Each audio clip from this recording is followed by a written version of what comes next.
Therapy dudes, take away your stress, put you in a good mood. If you had them over, they would eat up all your food. It's time for therapy dudes. Hello, welcome to Therapy Dudes. I'm Dan Fox with Andre Karkamaz. Hello. That's Andre. Uh, we are Hello. happy to be doing this podcast today. Andre has some exciting news and things to talk about. We are sponsored by Boulder Psychological Services. Check out boulderpsychologicalservices.com for all your therapy needs. So, Andre has informed me today that even though he loves Therapy Dudes, he doesn't want to be exclusive. We're not going to be in a monogamous relationship. No, we are in a monogamous. You stop that. You stop. You don't air out our dirty laundry. We'll figure this out. We'll figure this out. I'm threatened. Don't be threatened because I had you in mind. I'm just a creative that wants more out of life. Even though I was with somebody else, I was thinking about you. I mean, actually, kind of. I'm sorry. I told them. I was like, I can't. I'm sorry. But long story short, I am working on another podcast, the concepts and the ideas, and I want Dan to be a part of it. I'm going to keep it on the down low for now, but once it's up and running, we will, talk about it a little bit more. But Dan, you're in mind. I've kept you in mind the whole time. I've even presented it to you years ago. Right. No, I remember that it was you wanted the name of our podcast to be it. Yes. Can you tell us more details about it? You're shaking your Um, head no. I want to keep it under wraps until it's finalized, but Until I've the been working official on it. launch. Yeah. Yes. In which you will be well informed about all that and have you have a seat as a co-host. So, I'll tell you right now, I spend a lot of time thinking about why people think the way they do, the psychology behind it, why the world is the way it is. I like to think in terms of philosophy a lot, cultural tensions and stuff like that. So I created a podcast to explore these things. And it has a model that I've kind of honed in on. And I don't know, I think it's going to be interesting to talk to people from opposite sides of the spectrum and not try to prove that one is more right than the other, but try to understand each other. See if we can get them to understand each other and where they're coming from, like a human point of view, right? Okay. Okay. Yeah, it's not about winning. It's just about understanding and what's deeper beyond the tension that's resulting in conflict. So, Nice. Nice. yeah. So that brings me straight into the idea of today's podcast, and I think it would be nice to explore why people think in a binary way. Like, what is it about the way that we are wired that leads us to think in terms of this way or that way only, typically? Okay. Are there specific examples of I mean, politics is a great example, or religious belief versus atheist, or any kind of identity politics type debate, just where people, or parent versus teen.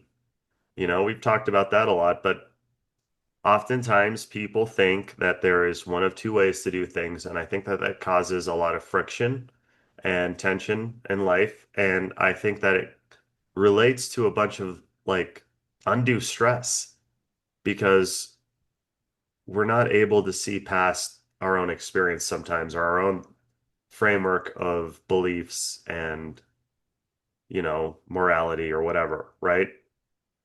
yes. I So we villainize each other. I feel like there's like in my mind there's a difference between a political friction point, like Iran war, should we be in it? Should we not be in it?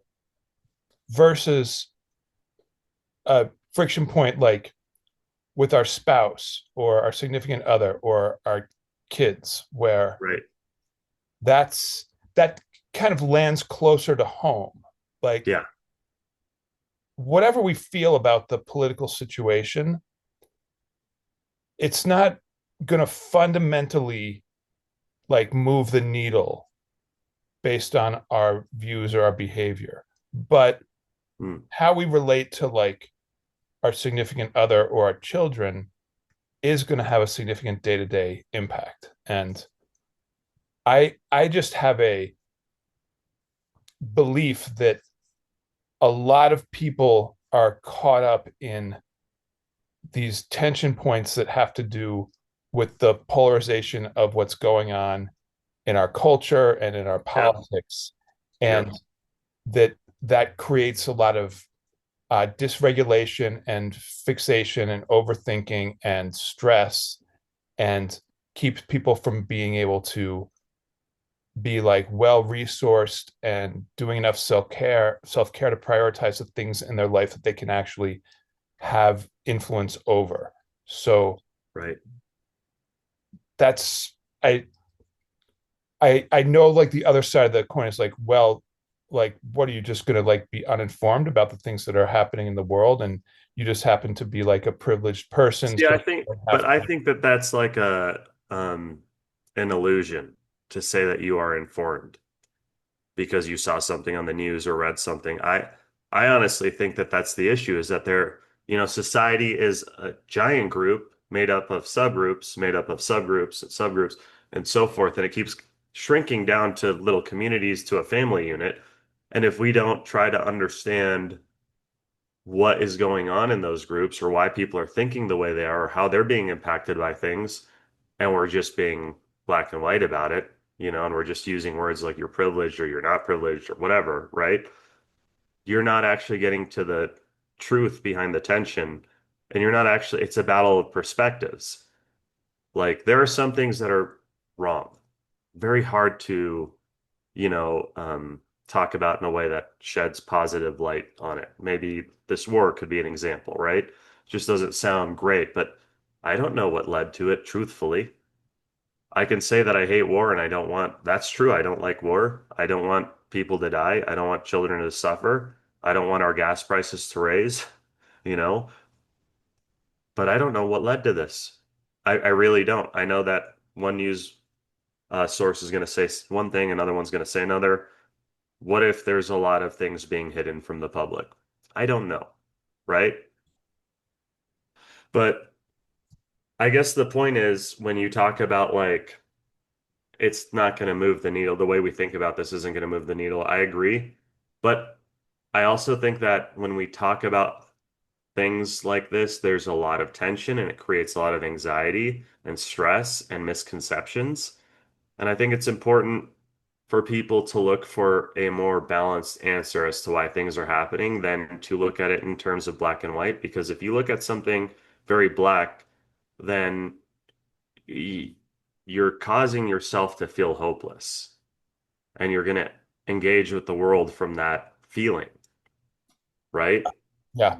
And I want to make a distinction between stress and anxiety because I feel like they're overlapping, but anxiety, the way I want to, work with the term and define it is that anxiety includes having our nervous system getting activated in that Right. kind of fight or flight guarded energy. And then we're going to look for, threat constantly and we're living in Right. fear. Right. And when we get sufficiently activated, our brain is going to be starting to shut down because we're moving our blood and oxygen to our muscles for some heroic survival act. And Hmm. that makes it harder to think logically, to think empathetically, to pick Yeah. up on nonverbal cues, to like use all the executive functioning skills that are going to actually be useful if we need to problem solve a complicated issue. So um, anxiety is not a superpower, right? It does not actually like help us in most of these situations, right? We need to chill our nervous system out so that we can get our brain back because our frontal lobes are our superpower, right? That Yeah. kind of thinking is going to be something that gives us access both to like good logic and prioritization and also the ability to have nuanced understanding of other people and to be in touch with our emotional center. So I really feel like to me, that's the problem when people get so caught up in these political situations and conversations, is that if they're getting to the point of getting anxious and dysregulated, it's not helping the presenting issue that they're upset about, but it's also causing problems in their ability to like manage other things in Yeah, their, their personal lives. yeah. So Right. that that sense of like, I need to be informed. I agree with you. Like just watching a video doesn't mean we're informed, but also you need to be regulated, right? You need to be able to stay centered. This is Yeah. not something where we're in an immediate physical threat to our survival. We got to like play this for the long haul and be able to like take care of our body and our mind. And we can't do that when our nervous system is activated. And it's important to acknowledge that, like, when we're talking about topics that activate us, you need to be able to think from a different perspective to be able to balance it, right? It's Yeah. important to acknowledge that, like, the majority of society aren't sociopaths or psychopaths. It's a very low percentage. They might be the ones at the top. I mean, I can see that, because you have to step on a lot of people to get to a certain level of power and you have to be kind of manipulative. But, you know, if someone in the general and in general society says something and it really activates you and you feel hopeless and all that, it might be more the question that would be more useful is not like how could they think that way, but why do they think that way? And like asking why to a lot of things instead of how can help you think in a different way. Why would someone think that this is a good idea?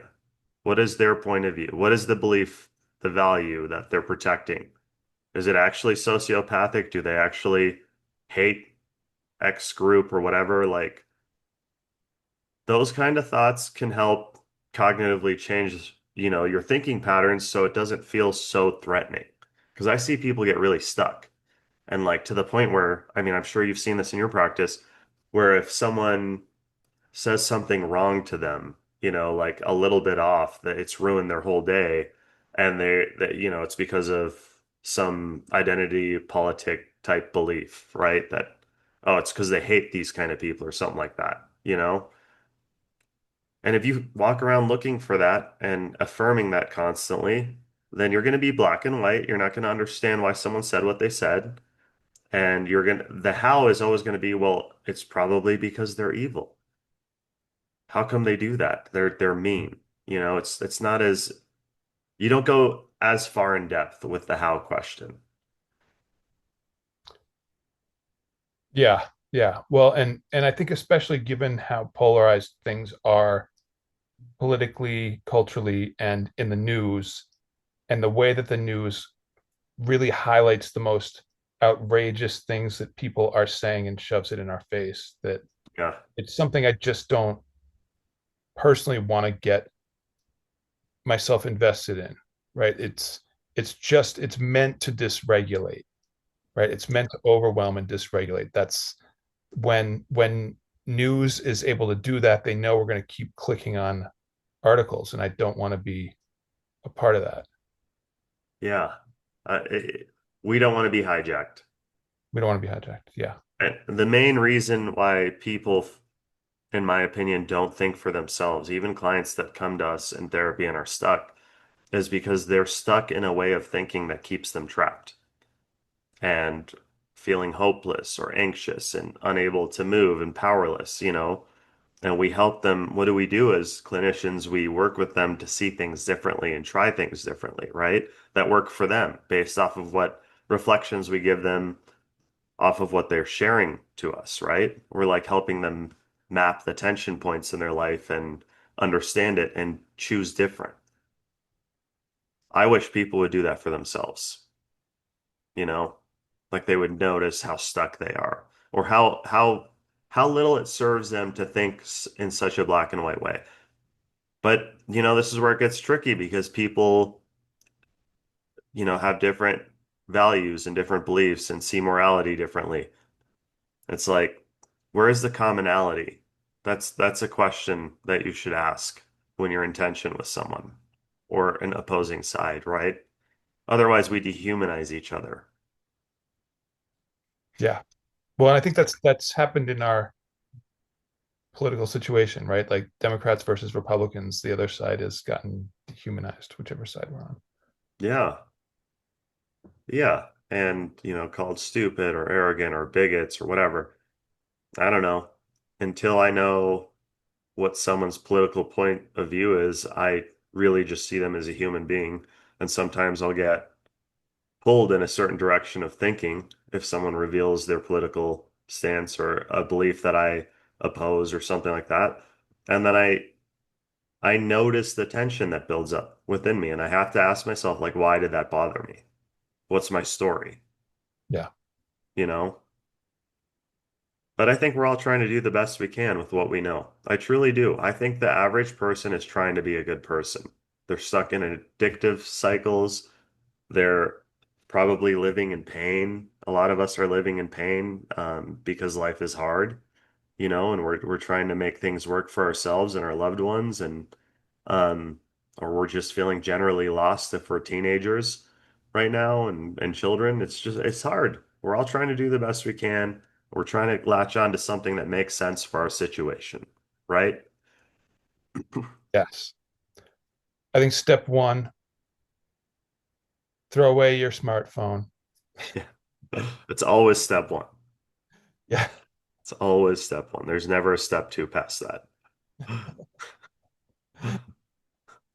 Yeah, throw it away and then start to think about why you're so tense around certain things or why you view certain people a certain way or this world a certain way. Yeah. Ask yourself, what is my story about why is this so hopeless feeling? It's funny in the work we do with clients, oftentimes in my work and what I've found out to be true is that oftentimes clients who are extraordinarily politically charged or big into identity politics on either side, right? This is both sides. I'm not talking about one or the other. They are someone who feels stuck in their world. So there's a displacement going on. They're actually seeing something in the macro that they can latch onto that helps them understand the stuckness that they feel from day to day. Does that make sense? Like I can't find a job or I life's boring or I feel tired all the time or whatever, and it's because Trump is president and he's ruining everything, and that is why I feel this way. Oh, 100%. And I think to I don't know, I'm there's two things I want to say. One is that these are generalizations and there are definitely exceptions. And I can think of people who are politically active who seem to really be doing stuff in a way that seems meaningful and that their life is in order. And having said Yes. that, I agree Those with people are you. moving though. They're not just the average person at home looking at a screen, Right, right. saying my life sucks because of this. Way over Yes. here, you know? Right. And the other thing that I think is, significant is that back in 2020, when the pandemic was starting and Trump was president, Hmm. if you had asked people on the sort of anti-Trump left side of the spectrum, hey, if we had Trump out of office and got a vaccine for the pandemic, would things be better? Like, would your nervous system be better? Would you be a happier person individually? Like, how, like, what would that be like? And it was like, oh, like night and day, right? This is like Right. if those two biggest presenting issues got taken care of, like everything would be like so different and so much better.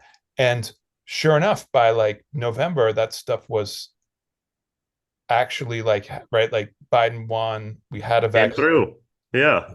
and the tension that people were feeling didn't magically just right. It was like we're actually still in this predicament where the phones are giving us the most outrageous messaging. There's distressing things that are happening all over the planet that get shoved into our face. And Yeah. if we were dysregulated before, it didn't really improve people's well-being and ability to just kind of get out there and have a good life and move forward in a meaningful way in the direction that was going to like provide them with some sense of purpose and satisfaction. Yeah. You know, a good example of that in the work I've done with clients is I remember working with this client. He was a young man. He was in undergrad. He had never had a girlfriend. Um, and he thought his whole world sucked because he didn't have a girlfriend. You know, he was very black and white about it. Everything related. He was successful in so many other ways. He was very smart. And he wasn't even a bad-looking dude, like, but he had this idea in his head that he was inadequate or the world sucked until he got a girlfriend. And, you know, we did EMDR, we did all these things because there was stuff from the past that was also there.